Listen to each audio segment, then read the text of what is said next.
In the equity quadrant, taking a look at the December S&P futures, which is in the midst of a 7-day winning streak, not counting today, not looking at today's low volume session as a part of that, just the previous 7 days. Now, those 7 sessions are responsible for about a 2.4% rally, but no new all-time highs during that stretch. We're looking at holiday volume today, which is likely to end up being very, very low. It's very low as of right now. And then one more trading day left in the month of November, which is also a holiday shortened session. Considering all that, with November basically shutting down at the end of today, again, we have a holiday shortened session on Friday.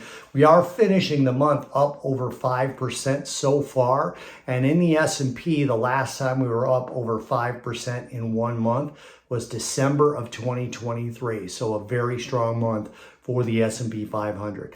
The equity backdrop is still very positive in general. Today's eco data was mixed, but other background factors are pretty good for the stock market. The GDP numbers came in as expected, about plus 2.8%, which is slightly lower than last month, but still a very solid figure. Personal spending exhibiting the exact same property, lighter than last month, but still a very solid figure and as expected.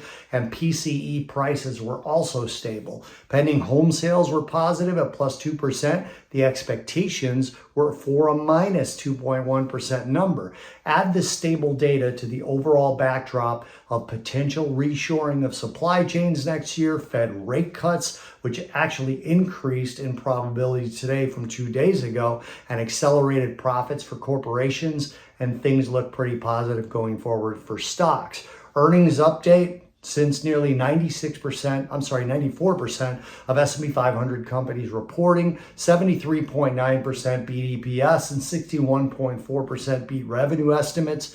EPS is up 6.9% in the aggregate. Revenues are up 5.2% in the aggregate. Earnings estimates for Q4 have come down, but they're still looking at plus 8.1%, which is not bad. All of that a tailwind for equities.